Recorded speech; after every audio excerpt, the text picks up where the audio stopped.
Hello friends, स्वागत है आपका हमारे YouTube channel GK with me में।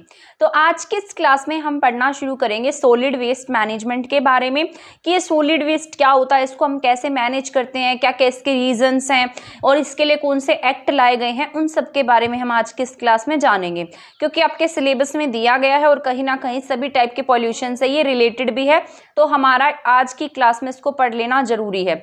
मैंने आपको marine pollution, air pollution, soil pollution, water pollution, इन सब के बारे में पढ़ा दिया है। प्लेलिस्ट बनी हुई है, अगर आपने वो हमारी क्लासेस नहीं देखी हैं तो आप हमारे चैनल पर जाकर वो क्लासेस देख सकते हैं। आपको EVS CET मेंस के नाम से एक फोल्डर मिल जाएगा जो जहां पर आपकी ये वाली सारी क्लासेस होंगी। ठीक है, कम से कम 10 to 12 क्लासेस मैंने आपको EVS की करा दी हैं।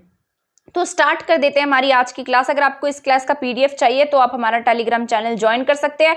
चैनल को सब्सक्राइब नहीं किया तो आप चैनल को सब्सक्राइब कर सकते हैं, ठीक है, और वीडियो को लाइक करना नहीं भूलिएगा। तो स्टार्ट कर देते हैं सॉलिड वेस्ट। सॉलिड वेस्ट क्या होता है? प्लास्टिक का डिब्बा है, कांच का सामान है, घरेलू कचरा है। जैसे मान लीजिए आप मार्केट से कोई भी सामान लेने जाते हैं तो इस तरीके के ग्लासेस में आपको जैसे मान लीजिए कोई जूस वगैरह है, कोल्ड ड्रिंक वगैरह है, वो डालकर दी जाती है जिनका हम दोबारा से यूज नहीं कर सकते। तो वो सब किस में आता है? सॉलिड वेस्ट में आता है।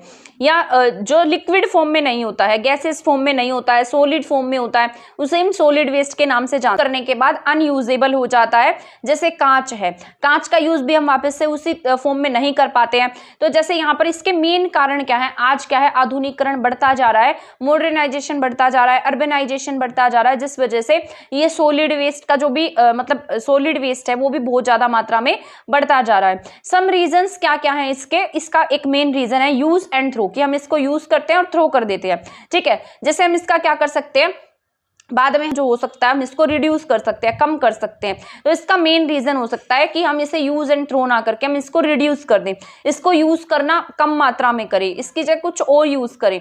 इसके मेन रीजंस हैं ये। इसके बाद जैसे इंडस्ट्रियल वेस्ट है, इंडस्ट्री से निकलने वाला जो भी वेस्ट होता है, जैसे बढ़ती आबादी बढ़ रही है, शहरीकरण बढ़ रहा है, साथ साथ भारतीय शहरों में जो म्यूनिसिपल सॉलिड वेस्ट है उसका प्रोडक्शन बहुत ज्यादा हो रहा है।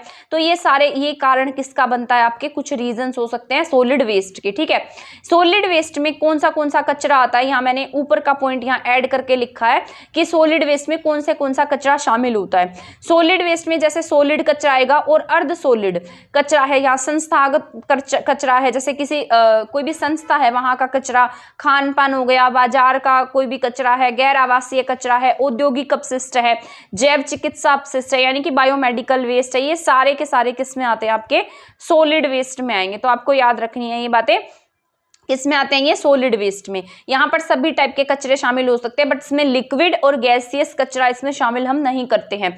सॉलिड कचरा पैदा करने वाला सबसे बड़ा कारण इंडस्ट्रीज हैं बड़ी, क्योंकि बहुत अधिक मात्रा में क्या क्रिएट कर रही हैं? ऐसे कचरे का पदार्थ का इस्तेमाल कर रही हैं और ऐसा कचरा पैदा कर रही हैं जिससे जैसे प्लास्टिक वगैरह है, लकड़ी के उद्योग है, लोहे के कारखाने हैं, ठीक है, फूड प्रोसेसिंग जो इंडस्ट्रीज हैं वहां से ये सारे कचरे प्रोड्यूस हो रहे हैं। इसके बाद डोमेस्टिक सॉलिड वेस्ट भी होता है, जैसे हमारे यहाँ पर घरों से जो कचरा निकल रहा है, जब हम घर में कचरा वगैरह प्रोड्यूस कर रहे हैं, जैसे रसोई घर के वेस्ट पदार्थ है, भोजन की बचत, सब्जियों की बचत, रबड़ का सामान, चमड़ा, लकड़ी, टूटा हुआ फूटा सामान, ये सब किसमें शामिल होता है? सॉलिड वेस्ट में आएगा। और ये किससे? घर से निकलने वाला डोमेस्टिक सॉलिड वेस्ट है ये। ठीक है, इसके बाद जैसे एनिमल्स हैं, एग्रीकल्चर है, यहाँ से भी क्या क्रिएट हो रहा है? जो आपका सॉलिड वेस्ट क्रिएट हो रहा है। ठीक है, यहाँ पर इसके बाद मेन कोज क्या क्या है इसके? जो ये वेस्ट है जिसका हम इकोनॉमिकली यूज नहीं कर पाते हैं, मतलब ये पॉइंट मैंने बार बार लिखे हैं यहाँ पर, आप चाहे तो उसको रीड कर सकते हैं, चाहे तो नहीं कर सकते। ये मैंने अपनी TGT के एग्जाम के टाइम पर लिखे थे, इसलिए ये ऐसे उल्टे सीधे लिखे हुए हैं। तो फिर मैंने सोचा इसको दोबारा लिखने की बजाय आपको ऐसे ही पढ़ा देती हूँ, क्योंकि इसको लिखती तो उसमें बहुत ज्यादा टाइम कंज्यूम हो जाता, तो इतनी देर में मैं आपका कोई और टॉपिक तैयार कर दूंगी। ठीक है, तो यहाँ पर इसका हम इकोनॉमिकली यूज नहीं कर सकते। जैसे पॉली बैग्स है, एक बार हमने पॉलीथीन का यूज कर लिया, उसको कहाँ पर बेचने जाएंगे? तो उसको दोबारा तो नहीं बेच सकते हैं, तो वो सब किस में आता है? सॉलिड वेस्ट में आता है। उसको बेचकर हम पैसा नहीं कमा सकते। जैसे पेन है, पेन खत्म हो गई है तो उसको हम वापस से नहीं बेच सकते। ये ज्यादातर मॉडर्नाइजेशन से हो रहा है, यूज करते हैं और हम उसको क्या करते हैं? फेंक देते हैं। तो इस वजह से क्या फैल रहा है? आपका सॉलिड वेस्ट का जो कचरा है वो फैल रहा है। शहरीकरण इसका मुख्य कारण होता जा रहा है।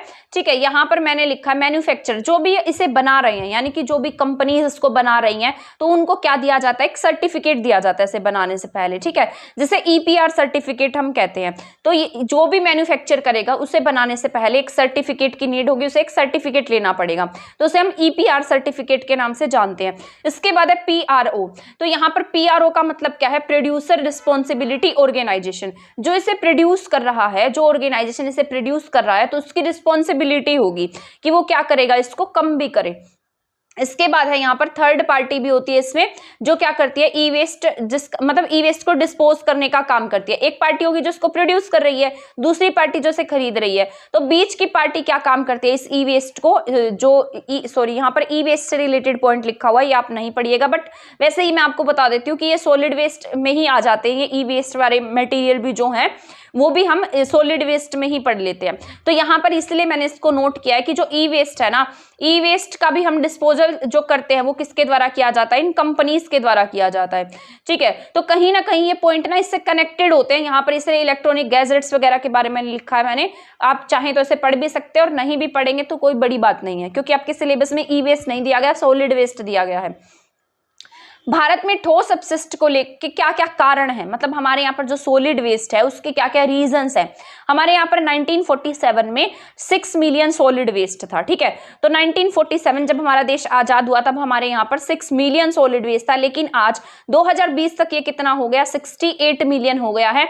इसीलिए ये क्या है, हिजार्डस है। हिजार्डस क्या होता है, बहुत ज्यादा खतरनाक होता है, यानी कि बहुत ज्यादा भयानक है ये हिजार्डस सॉलिड वेस्ट है। मैंने आपको हिजार्डस के बारे में डिजास्टर मैनेजमेंट की क्लासेस में भी बताया था कि हिजार्ड्स क्या होते हैं।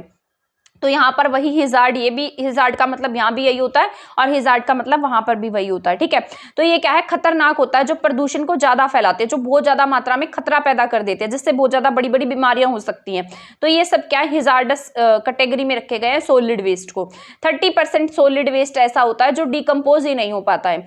ठीक है, इसके बाद सॉलिड वेस्ट मैनेजमेंट एक्ट आया था 2016 में, तो आपको ये बात याद रखनी है, सॉलिड वेस्ट मैनेजमेंट जो एक्ट है वो 2016 में आया। इसको बाद में अमेंड किया गया 2018 में, तो सरकार के द्वारा इसमें अमेंडमेंट किया गया है 2018 में, लेकिन आया कब है, ये 2016 में आया है। तो आपको ये बात याद रख लेनी है। ये म्यूनिसिपल, जो इसके साथ साथ जैसे म्यूनिसिपल वेस्ट मैनेजमेंट रूल है, इसे पहले इस नाम से जाना जाता है, जो सॉलिड वेस्ट मैनेजमेंट रूल है आज का, इससे पहले हम म्यूनिसिपल वेस्टेज मैनेजमेंट रूल के नाम से जानते थे। ये 2000 में आया था। तो आपको ये बात याद रखनी है, पहले ये किस नाम से जाना जाता था, म्युनिसिपल वेस्टेज मैनेजमेंट रूल, जो 2000 में आया था, लेकिन बाद में 2016 में हमने इसका नाम चेंज कर दिया, इसे हम सॉलिड वेस्ट मैनेजमेंट के नाम से जानने लगे। 2018 में हमने इसमें क्या किया है, अमेंडमेंट किया है। ठीक है, और जो सॉलिड वेस्ट मैनेजमेंट होता है, इसी के तहत किसका रूल आया, जैसे सूखा कचरा अलग रखेंगे, गीला कचरा अलग रखेंगे, तो ये कंसेप्ट भी किससे आया है, सॉलिड वेस्ट मैनेजमेंट से आया है। तो आपको ये बात याद रख लेनी है। ठीक है, सॉलिड वेस्ट मैनेजमेंट से ही जैव निम्नीकरण, यानी कि बायोडिग्रेडेबल और नॉन बायोडिग्रेडेबल वेस्ट जो होता है, इसका कंसेप्ट भी कहां से आया है, ये भी सॉलिड वेस्ट मैनेजमेंट से ही आया है। बायोडिग्रेडेबल वो होते हैं जिनका हम डिकम्पोज कर पाते हैं, जिसको हम डिकम्पोज कर पा रहे हैं। नॉन बायोडिग्रेडेबल वो होंगे जिसको हम डिकम्पोज नहीं कर पा रहे, जैसे प्लास्टिक बैग हैं, प्लास्टिक बैग्स हैं, पॉली बैग्स हैं, ये सब किस में आते हैं, बायो नॉन डिग्रेडेबल में आते हैं। ठीक है, इस पर ज्यादा ध्यान दिया गया है क्योंकि ये सॉलिड वेस्ट को ही क्रिएट करता है, जो आपका अजैव निम्नीकरण है, तो ये इंपॉर्टेंट है। ठीक है, तो आपको ये सारी बातें याद रख लेनी है। इसके बाद अपशिष्ट प्रबंधन एक्ट के तहत खतरनाक व इसमें क्या रखा गया, जो हिजार्डस जो भी वेस्ट पदार्थ हैं वो सब किस में रखे गए हैं, सॉलिड वेस्ट मैनेजमेंट में रखे गए हैं। और सॉलिड वेस्ट मैनेजमेंट के ही तहत किसका रूल आया, ई वेस्ट मैनेजमेंट, ई वेस्ट रूल आया है 2016 में। ठीक है, तो ई वेस्ट रूल भी 2016 में आया, सॉलिड वेस्ट मैनेजमेंट रूल भी आपका 2016 में आया है। इसमें अमेंड कब किया गया, 2 साल बाद, यानी कि 2018 में। 2000 में इसे म्युनिसिपल एक्ट के नाम से जाना जाता था, बाद में हमने 2016 में इसका नेम चेंज किया है, और साथ साथ इसे 2016 में, इसके बाद 2018 में हमने इसको अमेंड किया है। इसी के तहत ई वेस्ट मैनेजमेंट रूल आता है 2016 में। इसे जो ये ई कचरा है, इलेक्ट्रॉनिक कचरा है, ये भी हैजार्डस कैटेगरी का होता है। इसमें हार्डवेयर, कंप्यूटर, प्रिंटर ये सब आते हैं। ठीक है, तो यहाँ पर मैंने इसको कनेक्टेड रूप से लिख रखा है क्योंकि कहीं ना कहीं एक दूसरे से कनेक्टेड है, इसलिए इसको मैंने मिक्सअप करके लिखा है। वैसे मैंने अलग से लिखा है ई वेस्ट के बारे में, अलग टॉपिक भी लिखा है, बट वो आपके लिए इंपॉर्टेंट ही नहीं है, तो वो मैं आपको क्यों पढ़ाऊंगी। इसके बाद सॉलिड वेस्ट मैनेजमेंट के कंसेप्ट के तहत क्या क्या रूल्स आए हैं।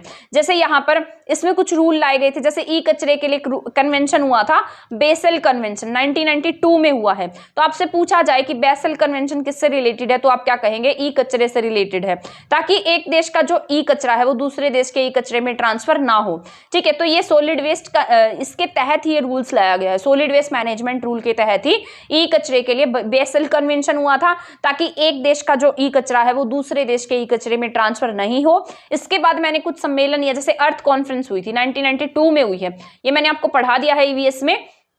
ठीक है, तो अर्थ कॉन्फ्रेंस भी कब हुई है, 1992 में हुई है, तो आपको ये बात याद रख लेनी है। ठीक है, इस बार कौन से हैं इसके बारे में हम पढ़ लेते हैं। सबसे पहले हम यहाँ पर क्या करेंगे, रिड्यूस करेंगे, यानी कि उसको हम कम से कम यूज करें। ठीक है, अगर हमने वो क्रिएट भी किया है तो हम उसको कोशिश करें कि हम उसको वापस से रीयूज कर सके। जैसे मान लीजिए आपके घर में कोई प्लास्टिक का डिब्बा है, आपने ये आज यूज कर लिया, मान लीजिए आप यहाँ से कोई कुछ अचार वगैरह का कुछ लेकर आए सामान, तो वो प्लास्टिक का इस तरीके का डिब्बा था। ठीक है, तो आपने उसको यूज कर लिया, वो खाली हो गया, तो अब आप उसका क्या कर सकते हैं, दोबारा से रीयूज कर सकते हैं, वापस उसको बार बार यूज कर सकते हैं। ठीक है, इसके बाद आपने इतना यूज कर लिया कि वो बिल्कुल खराब हो चुका है, अब उसको क्या करेंगे, आप फेंक देंगे या फिर कबाड़ वगैरह में दे देंगे। तो वो क्या करेंगे, वापस से वहां फैक्ट्रीज वगैरह में जाएंगे, तो वहां पर उनका क्या किया जाएगा, रिसाइकिल किया जाएगा, यानी कि उनसे दोबारा से कोई ना कोई चीज बना ली जाएगी। तो यहाँ पर ये 3R है, लेकिन इसमें एक R और ऐड किया गया है। पर सॉलिड वेस्ट मैनेजमेंट के लिए 3R काम करते हैं और आपके यहाँ पर 4R काम करते हैं इलेक्ट्रॉनिक कचरे के लिए। तो आपको ये बात याद रखनी है, यहाँ पर 4R का कंसेप्ट भी है और आपके यहाँ पर 3R का कंसेप्ट भी है। ठीक है, 3R का कंसेप्ट आपके काम करता है सॉलिड वेस्ट मैनेजमेंट में, वहीं आपका जो 4R का कंसेप्ट है, वहीं आपका जो 4R का कंसेप्ट है वो काम करता है आपके ई कचरे में। ठीक है, तो यहाँ पर 3R का कंसेप्ट आपका रिड्यूस, रीयूज एंड रिसाइकिल की बात करता है, वहीं पर आपका जो 4R है वो ई कचरे के लिए है। इसमें रिड्यूस आता है, रीयूज आता है, रिसाइकिल आता है, साथ साथ इसमें एक नया ऐड हो जाता है जिसका नाम है रिकवर। ठीक है, यानी कि जैसे पहले वो बनाया गया था, यानी कि एक प्लास्टिक का डिब्बा था, तो दोबारा से उसे ही क्या बनाएंगे, प्लास्टिक का डिब्बा बना देंगे, तो ये होता है रिकवर करना। ठीक है, जैसे ही उसकी पहले फॉर्म थी, बाद में भी उसकी वही फॉर्म बनाई जाएगी। तो 4R इलेक्ट्रॉनिक कचरे में आता है और 3R किस में आता है, आपका सॉलिड वेस्ट मैनेजमेंट में। इसके बाद इसके सोर्सेस क्या क्या हैं, क्यों हो रहा है सॉलिड वेस्ट मैनेजमेंट, क्यों बढ़ रहा है। ठीक है, नगरीकरण, अर्बनाइजेशन ज्यादा हो रहा है, शहरीकरण ज्यादा हो रहा है, जनसंख्या वृद्धि हो रही है। इसके साथ साथ जो सरकार है गवर्नमेंट पॉलिसीज लाती है, लेकिन उसको अच्छे से इंप्लीमेंट नहीं कर पाती है। समाज, हम क्या कर रहे हैं, सबसे ज्यादा जिम्मेदार तो हम ही हैं, क्योंकि हम क्या कर रहे हैं, उसे बहुत ज्यादा फैला रहे हैं। तो सबसे ज्यादा बड़े जिम्मेदार हम हैं, क्योंकि गवर्नमेंट पॉलिसी ले आती है, उसको इंप्लीमेंट नहीं कर पाती, क्योंकि हम लोग उसे फॉलो नहीं करते हैं। इसके बाद इसके क्या क्या इफेक्ट हो सकते हैं सॉलिड वेस्ट मैनेजमेंट के, ये एयर को, वाटर को, सोइल को, सबको बुरी तरीके से प्रभावित कर सकता है। साथ साथ हमारे ह्यूमन बीइंग को प्रभावित करेगा, जलीय जीवों को प्रभावित करेगा, हमारे पर्यावरण को प्रभावित करेगा। ह्यूमन बीइंग में क्या आता है, जैसे ह्यूमन बीइंग वायु से मतलब एयर से हमारी बॉडी में चला जाएगा, जल में जैसे पारा, लेड, ये भारी धातुएं, ऐसे में वोमिटिंग, चक्कर और ये सारी बीमारियां लग सकती है। इसके बाद जलीय जीवों में जैसे एल्गी ब्लूम हो जाता है, एनवायरमेंट को बहुत बुरे तरीके से प्रभावित करता है। ये जैसे एयर के साथ में क्या करते हैं, केमिकल रिएक्शन बना लेते हैं और उसके साथ साथ फिर हमारी बॉडी को इफेक्ट करते हैं, जैसे कैंसर वगैरह का खतरा हो जाता है। वाटर में जब ये ऐड हो जाते हैं तो हमें मेंटल डिजीज हो जाती है इस वजह से। यहाँ पर ये एल्गी ब्लूम हो जाएगा, जो वाटर में रहने वाली जितनी स्पीसीज है उनको खतरा पहुंचाने का काम करेगा। आपको ऊपर बताया है, ये पॉइंट आपको नहीं पढ़ना है, ये मत पढ़िएगा आप। ठीक है, ये पॉइंट आपको नहीं पढ़ना है। इसके बाद हम नेक्स्ट चलते हैं, यहाँ पर पर्यावरण। यहाँ पर इसको दो तरीके से क्या किया जा सकता है, डंप करते हैं वैसे। सॉलिड वेस्ट, जो सॉलिड वेस्ट होता है उसको डंप भी किया जाता है। ठीक है, तो यहाँ पर जैसे पर्यावरण है, जो सॉलिड वेस्ट है, इसके लिए दो टेक्निक होती है, जैसे लिटरिंग करते हैं और एक लीचिंग करते हैं। लिटरिंग के लिए क्या करेंगे, जमीन पर सॉलिड वेस्ट को फेंक देना। ठीक है, यहाँ पर जैसे एक जमीन है और जमीन के ऊपर सीधा हमने क्या किया, सॉलिड वेस्ट को फेंक दिया। आपने देखा होगा कि बहुत ज्यादा जगह पर ऐसे ही सॉलिड वेस्ट, मतलब जो कचरा है वो ऐसे ही फैला पड़ा होता है। और लीचिंग का मतलब होता है कि एक गड्ढा खोदेंगे जमीन में और उसे सारे को वहां पर डंप कर देते हैं हम। ठीक है, तो ये लीचिंग होता है। तो आपसे एग्जाम में पूछा जा सकता है कि what is leaching and what is littering. तो यहाँ पर लीचिंग होती है, जमीन के अंदर उसको क्या करना, गड्ढा खोदकर उसमें मतलब उसे जमा कर देना, ठीक है। और एक होता है लिटरिंग, जिसमें हम जो सॉलिड वेस्ट है उसको ऐसे ही फेंक देते हैं। जमीन के नीचे वाटर और अदर माइक्रोब्स होते हैं, उनको ये इफेक्ट करता है। इसके बाद है डिकम्पोजिशन एंड प्रोटेक्शन। इसको मैनेज कैसे करेंगे और कैसे हम इसको खत्म करेंगे। जैसे हम क्या करते हैं, इसके लिए इसको खुले में फेंकना, इसका एक ये भी कारण है, ये भी एक मतलब उपाय हो सकता है कि हम क्या करें, इसको खुले में फेंक दें। मैदान में रिजर्व यानी कि जमा कर दिया जाता है, इसको बहुत बड़ा एक पार्ट होता है, एक बड़ा सारा प्लेस होता है जहां पर हम क्या करते हैं, इस कचरे को खुले में फेंक देते हैं। पर इसके भी बुरे प्रभाव हो सकते हैं, क्योंकि जब बारिश वगैरह आती है तो इसमें से क्या होती है, गैसेस वगैरह रिलीज होंगी जो ग्लोबल वार्मिंग का खतरा बनती है और हमारी हेल्थ को प्रभावित करेंगे। इसके बाद है वर्मी कल्चर। जैसे केचुआ होता है, ये केचुए से रिलेटेड होगी। जो केचुए को सॉलिड वेस्ट में छोड़ दिया जाता है, तो सॉलिड वेस्ट में मिट्टी प्लस केचुआ, तो यहाँ केचुआ क्या करता है, इसको कन्वर्ट, मतलब इसको जो सॉलिड वेस्ट है उसको खत्म, कल्चर होता है, वर्मी कल्चर कहलाता है, ठीक है। ये इसको क्या करेगा, सॉलिड वेस्ट को खत्म कर देता है और यही क्या कहलाता है, वर्मी कल्चर कहलाता है। मतलब इसको खाद वगैरह में भी चेंज कर लिया जाता है। कई बार जो सॉलिड वेस्ट होता है उसको हम क्या करते हैं, केचुए के थ्रू इसे खाद वगैरह भी बना लेते हैं। इसके बाद है भूमि भराव, लैंडफिल। ये आपके ना एग्जाम टीजीटी में पूछे गए थे ये वाले क्वेश्चन, लैंडफिल वगैरह से रिलेटेड, तो ये इंपॉर्टेंट है आपके। जैसे जमीन में गड्ढा खोदकर सॉलिड वेस्ट डालकर उसको हम क्या कर देते हैं, बंद कर देते हैं। बट जब बारिश होती है ना, तो यहाँ से CH4 बहुत बड़ी मात्रा में रिलीज होता है, जिससे ग्लोबल वार्मिंग का खतरा रहता है। तो हम क्या कर सकते हैं, लैंडफिल भी कर सकते हैं। इसके बाद यहाँ पर है सैनिटरी लैंडफिल। ये इंपॉर्टेंट है आपका। ये ना बड़े बड़े देशों में, जो विकसित देश है ना, वो इसका यूज करते हैं, क्योंकि इसमें ना बहुत गहरा खड्डा खोदा जाता है, जहां से जो गैस है ना उसके रिलीज होने का भी खतरा नहीं रहता है। तो ये प्रोटेक्शन होता है एक तरीके का। तो सैनिटरी लैंडफिल बहुत मतलब महंगा होता है बजाय कि वो जो लैंडफिल है उससे। इसके बाद है ताप अपघटन, पैरालाइसिस। सॉलिड वेस्ट को ऑक्सीजन की अनुपस्थिति में हम क्या करेंगे, जलाकर उसको चारकोल में कन्वर्ट कर सकते हैं। तो ये बेटर उपाय लगता है मुझे, चारकोल वाला। इसके बाद है भस्मीकरण। भस्मीकरण क्या होता है, सॉलिड वेस्ट को हाई टेम्परेचर में बहुत बड़ी मात्रा में जला दिया जाता है ऑक्सीजन की प्रेजेंस में। वहां पर क्या होती है, ऑक्सीजन की प्रेजेंस नहीं होती है। भस्मीकरण में क्या हो गया, ऑक्सीजन की प्रेजेंस होगी। ताप अपघटन में ऑक्सीजन की प्रेजेंस नहीं होगी। लेकिन भस्मीकरण में क्या करते हैं हम, बहुत ज्यादा हाई टेम्परेचर पर इसको जला देते हैं और यही क्या होगा, मतलब यहाँ से ऑक्सीजन की प्रेजेंस होती है इसमें, और यहाँ से बहुत भारी मात्रा में जो भी गैसेस हैं वो निकलती हैं, जिससे हमारी ओजोन लेयर बहुत बड़ी मात्रा में इफेक्ट होती है। तो इसके कुछ अलग अलग उपाय हैं इससे, जिसे हम कर सकते हैं। खाद बना सकते हैं, जो वर्मी कल्चर वाला मैंने बताया। समुद्री डंपिंग, ये मैंने मैरीन पॉल्यूशन आपको पढ़ाया था, जिसमें मैंने आपको बताया था कि हम क्या कर रहे हैं, जो सॉलिड वेस्ट है वो समुद्रों में से बहाए जा रहे हैं, जिससे क्या हो रहा है, मैरीन पॉल्यूशन हो रहा है। तो यहाँ पर सॉलिड वेस्ट को क्या करते हैं, समुद्रों में फेंक देते हैं, जिससे वहां पर रहने वाली मैरीन और उनकी स्पीसीज बहुत प्रभावित होती हैं। इसके तहत हम 3R का यूज करते हैं, रिड्यूस का यूज करेंगे, रीयूज और रिसाइकिल का यूज करते हैं। ये मैंने आपको पढ़ा दिया था, ठीक है, पहले अभी बताया था। इसके बाद है समुद्री प्रदूषण।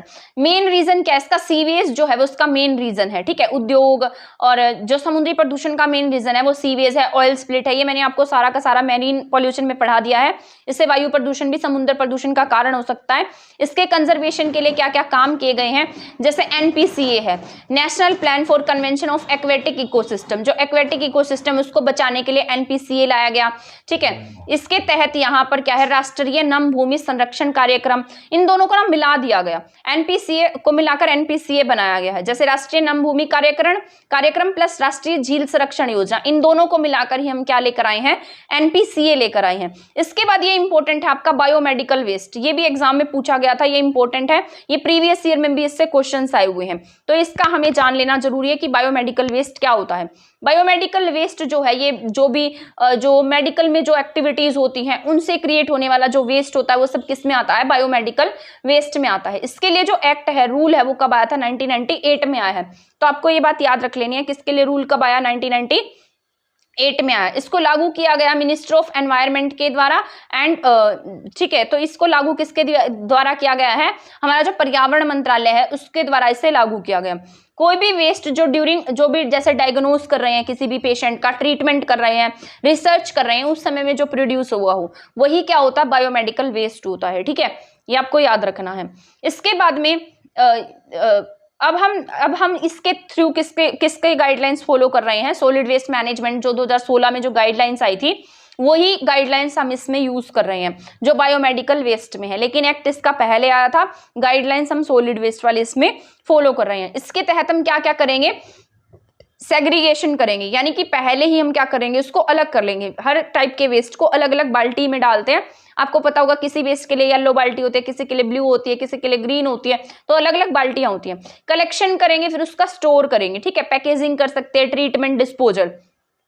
सेग्रीगेशन में फर्स्ट स्टेप होता है, ये क्या होता है, बायोमेडिकल का पहला स्टेप होता है। इसमें हम सेग्रीगेट करते हैं चीजों को, जिस समय जो वेस्ट क्रिएट हुआ उसी समय से पहचान लेंगे और उसी समय में से अलग अलग बिन्स में रखेंगे।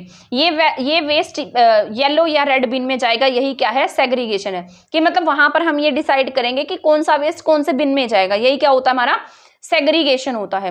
इसके बाद है कलेक्शन एंड स्टोरेज, इकट्ठा करेंगे और उसको स्टोर करेंगे, पैकेज सही तरीके से पैक करेंगे, फिर उसको ट्रांसपोर्ट कर देंगे। ट्रीटमेंट ऑफ वेस्ट करेंगे, जैसे डीप डंपिंग कर सकते हैं।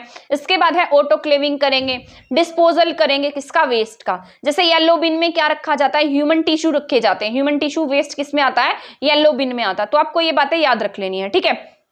तो आज की क्लास का ये हमारा सॉलिड वेस्ट मैनेजमेंट का टॉपिक कंप्लीट हो चुका है। इसके बाद में मैंने, जैसे यहाँ पर ये आपको शायद दिखाई नहीं देगा, मैं आपको पीडीएफ शेयर करूंगी, तो वहां पर 3-4 पॉइंट है, ये आप पढ़ लेना। ये थोड़ा टेढ़ा हो गया था, और ये जो 3-4 क्वेश्चन लिखे हैं ना मैंने, ये सेम टू सेम क्वेश्चन तो एग्जाम में आया था टीजीटी में।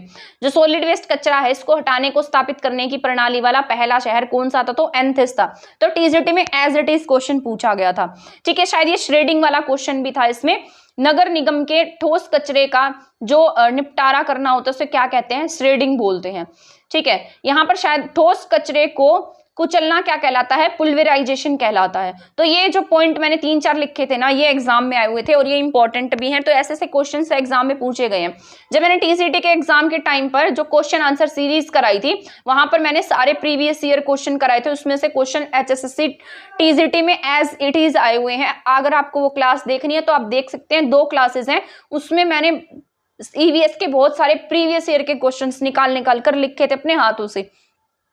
तो अगर आप उसे देखेंगे तो आपके लिए हेल्पफुल रहने वाला है। वो ऐसा नहीं है कि आपको कोई भी क्लास बना देगा, 1-1.5 घंटे की क्लास होगी, क्वेश्चन मिलेंगे उसमें 10, और वो कोई भी मतलब ऐसे क्वेश्चन होते हैं इतने आसान और जो आते ही नहीं है पेपर में। मैं तो आपको रेकमेंड करूंगी कि वो क्लासेस देखने से अच्छा आप खुद से टेस्ट सीरीज लगाएं, तो आपके लिए वो हेल्पफुल भी रहेगी। मैं इसलिए नहीं कह रही हूँ कि आप उनकी क्लासेस नहीं देखें, अगर आपको वो देखना अच्छा लगता है तो आप देख सकते हैं, बट उससे आपका टाइम बहुत ज्यादा कंज्यूम हो जाता है। उन 10-15 क्वेश्चंस में आपका इतना टाइम चला जाता है। तो मैं क्या करूंगी, जब आपका एग्जाम पास होगा तो सारे के सारे क्वेश्चंस आपको जितने भी प्रीवियस ईयर में आए हैं सब एक बार रीड आउट करा दूंगी, ताकि आपको एग्जाम में ये ना लगे कि हमने ये नहीं पढ़ा है।